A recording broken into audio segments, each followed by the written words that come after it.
नीच मही धरती ऊपर आसमान हो, तेहि बीच गणेश जी तोहरा स्थान हो। तेहि बीच गणेश जी तोहरा स्थान हो।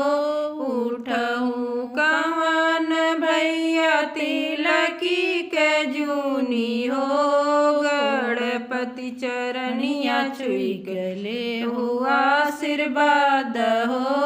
गणपति चरनिया छुई गले हुआ आशीर्वाद हो।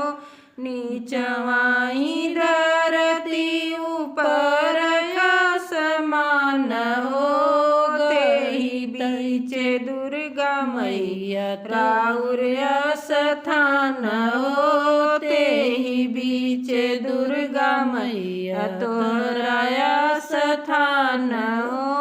उठहु कवन राम तिलकी के जूनी हो, मैया के चरनिया छुई खले हुआ आशीर्वाद हो। मैया के चरनिया छुई खले हुआ आशीर्वाद हो। नीचवाई धरती ऊपर आसमान हो, तेहि बीच काली मैया तोहरा स्थान हो। तेहि बीच काली मैया तोहरा स्थान हो। उठहु कवन राम तिलकी के जूनी हो, मैया के चरनिया छुई के हुआ आशीर्वाद हो। मैया के चरनिया छुई के हुआ आशीर्वाद हो। नीचवाई धरती ऊपर आसमान हो, तेहि बीच शीतला मैया तोहरा स्थान हो। तेहि बीच शीतला मैया तोहरा स्थान हो।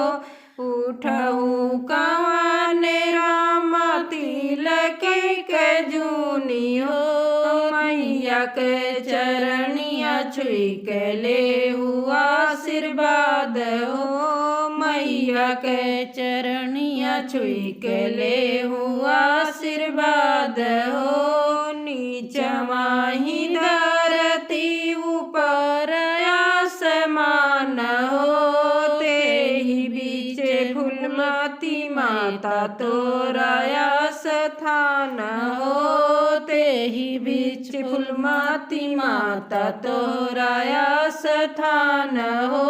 उठहु कवन राम तिलकी के जूनी हो, मैया के चरनिया छुई के हुआ आशीर्वाद हो। मैया के चरनिया छुई के हुआ आशीर्वाद हो।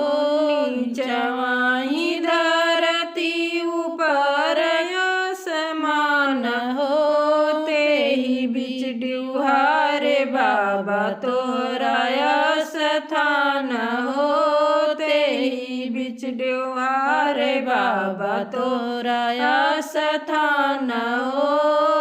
उठहु कवन राम तिलकी के जूनी हो, बाबा के चरनिया छुई के हुआ आशीर्वाद हो। बाबा के चरनिया छुई के हुआ आशीर्वाद हो। नीचवाई धरती ऊपर आसमान हो, तेहि बीच अगवान बाबा तोहरा स्थान हो। तेहि बीच अगवान बाबा तोहरा स्थान हो।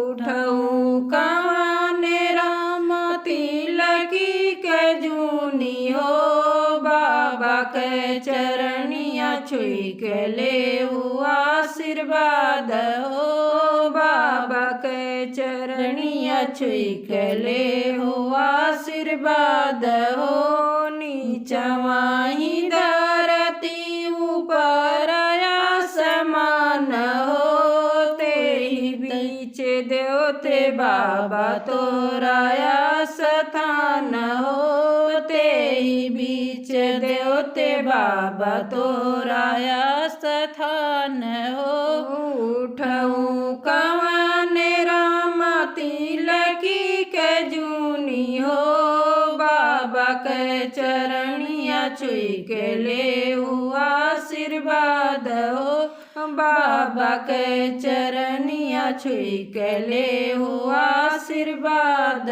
हो।